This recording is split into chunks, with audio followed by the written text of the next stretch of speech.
हम खेती में बहुत सारे जैव उर्वरकों का प्रयोग करते हैं, चाहे वो अजोटोबैक्टर है, एजोस्पेरिलम है, राइजोबियम है। और ये जो जैव उर्वरक है मुख्यतः नाइट्रोजन की उपलब्धता को बढ़ाते हैं, क्योंकि नाइट्रोजन को फिक्स करते हैं।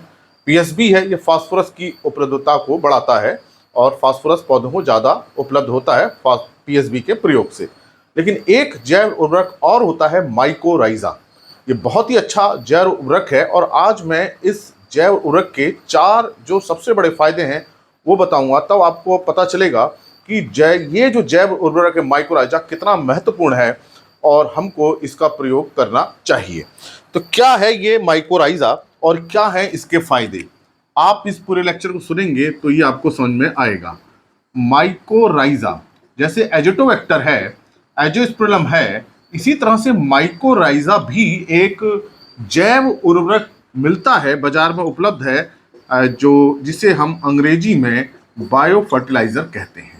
तो ये जैव उर्वरक बहुत ही अच्छा जैव उर्वरक है और इसके बारे में आज आपको पूरा पता चलेगा। मैं संक्षेप में बताने की कोशिश करूंगा कि क्या फायदे पौधों को इसको मिलते हैं। मैं डॉक्टर अमित भटनागर पंतनगर कृषि विश्वविद्यालय में प्रोफेसर के पद पर कार्यरत हूं और कई वर्षों से अनुसंधान कार्य कर रहा हूं और मेरा यह प्रयास है कि इस चैनल के माध्यम से किसानों तक सही जानकारी मिले ताकि वो उसका लाभ ले सकें। इसके लिए मैंने चैनल पे एक अलग से प्लेलिस्ट बनाई है, कृषि किसान, जिसमें मैं हिंदी में चर्चा करता हूं। तो हिंदी में सुनने के लिए आप कृषि किसान प्लेलिस्ट में जाकर के हिंदी के लेक्चर्स को देख सकते हैं और जो बीएससी एजी, एमएससी या पीएचडी में पढ़ने वाले स्टूडेंट्स हैं वो दूसरे प्लेलिस्ट के लेक्चर्स को देख सकते हैं।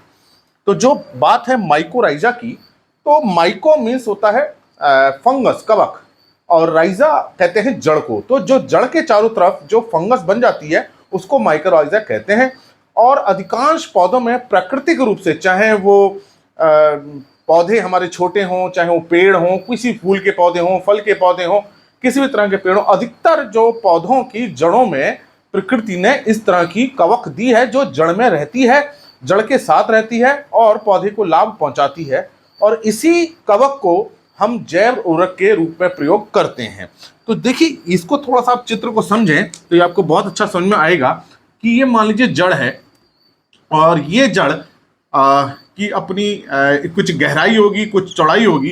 तो जड़ जो है इसी क्षेत्र तक पोषक तत्वों को ले पाएगी और पानी को ले पाएगी। तो ये एक पौधे की जड़ मान लीजिए, नीचे जो है ये, और ये पत्तियां हैं। तो ये पौधों यहाँ से जमीन के अंदर से पोषक तत्व भी ले रही हैं और पानी भी ले रही हैं, यही जड़ का मुख्य काम होता है। अब इसके ऊपर अगर ये फंगस इस तरह से चिपक जाती है, बन जाती है, इसके ऊपर रहती है, तो देखिए जड़ों का जो क्षेत्र है वो बढ़ गया है। तो ये जो फंगस है, ये जो कवक है जिसको माइको कह रहे हैं, माइको, राइजा मीन्स जड़, तो ये देखिए जड़ का क्षेत्र बढ़ गया। अब बड़े क्षेत्र से, ये जड़ का क्षेत्र बढ़ने से ये ज्यादा पोषक तत्वों को लेगी, ज्यादा पानी को लेगी और भी इसके कई फायदे होंगे।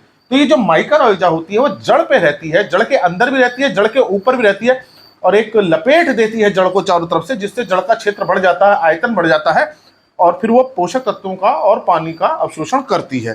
तो जो सबसे बड़ा फायदा जो हमको मिलता है, हम जब यूज करते हैं इस जैव उर्वरक को, सबसे बड़ा फायदा है पोषक तत्वों का ग्रहण ज्यादा करती है। अब कौन से पोषक तत्वों का? जो जमीन के अंदर स्थिर रहते हैं, जो घुल नहीं पाते। तो जड़, ये जो फंगस है ये बढ़ती हुई जाएगी। मान लीजिए कि यहाँ पे फास्फोरस है, तो ये क्या है, जड़ यहीं तक जाएगी और अगर ये हमने माइकोराइजा लगाई तो माइकोराइजा बढ़ती हुई पहुंच जाएगी, उसे अपने अंदर ले लेगी और जड़ तक पहुंचा देगी।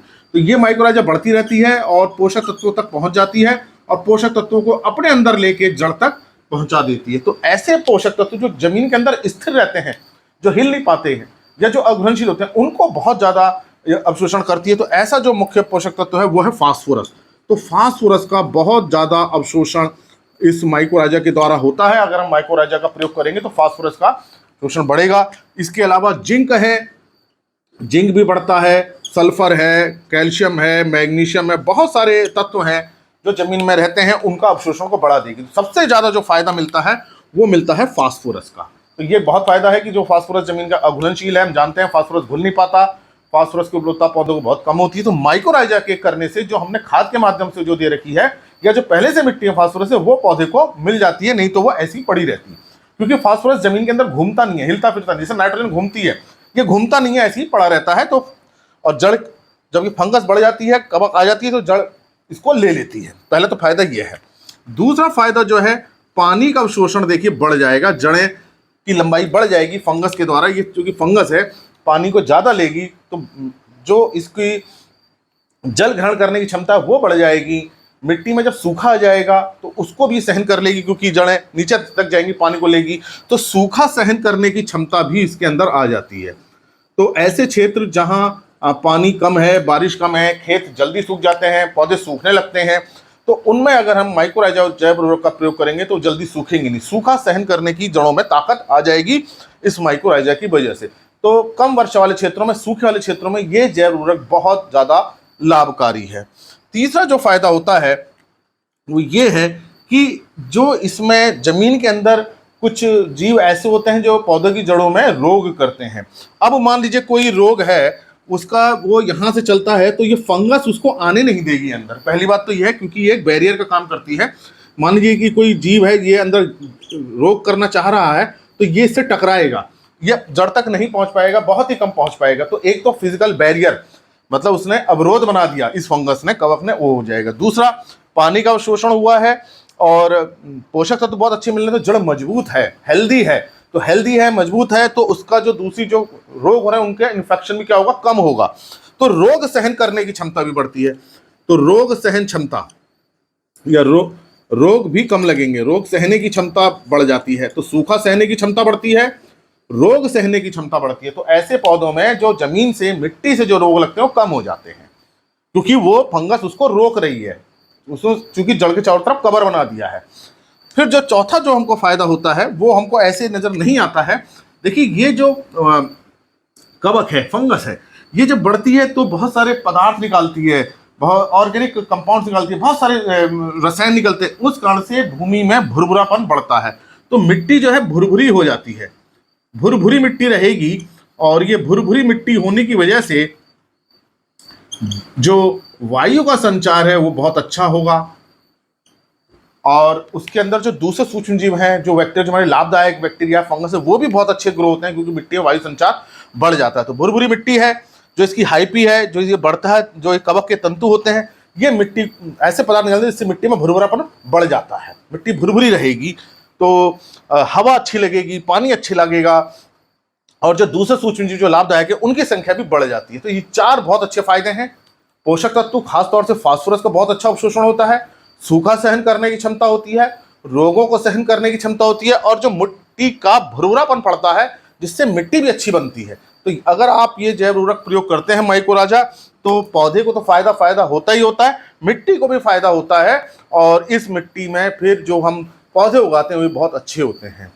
तो ये आपको जैव उर्वरक प्रयोग करना चाहिए, माइक्रोराइजा। और जिस तरह से एजेटोबैक्टर रहता है, इसी तरह से ये भी उपलब्ध होता है। आप इसको प्रयोग करेंगे तो खेती में आप देखेंगे धीरे धीरे लाभ नजर आएगा, जैव उर्वरकों का प्रभाव धीरे धीरे नजर आता है। इसलिए हम इसको लंबे समय तक लगातार प्रयोग करना चाहिए। 1, 2 या 3 फसल में प्रयोग करने से इसका लाभ हमें नजर नहीं आता है, क्योंकि इनके काम करने की जो गति होती है धीरे धीरे होती है। तो जब हम इस प्रकार के जैव उर्वरकों को प्रयोग करते हैं तो हम लंबे समय तक प्रयोग करने के बाद हम देखते हैं हमारी फसल भी अच्छी होने लगी है, हमारी मिट्टी भी अच्छी हो गई है, जिसका पूरा प्रभाव हमारी खेती पर पड़ता है। तो आशा है ये मेरी बात आपको समझ में आई होगी कि माइक्रोराइजा से क्या फायदे होते हैं, और इस वीडियो को ज़्यादा से ज़्यादा लोगों के साथ शेयर कीजिए ताकि उनको भी सही जानकारी मिले, वो भी इसका प्रयोग करें। और अगर चैनल सब्सक्राइब नहीं किया है तो सब्सक्राइब करें। धन्यवाद।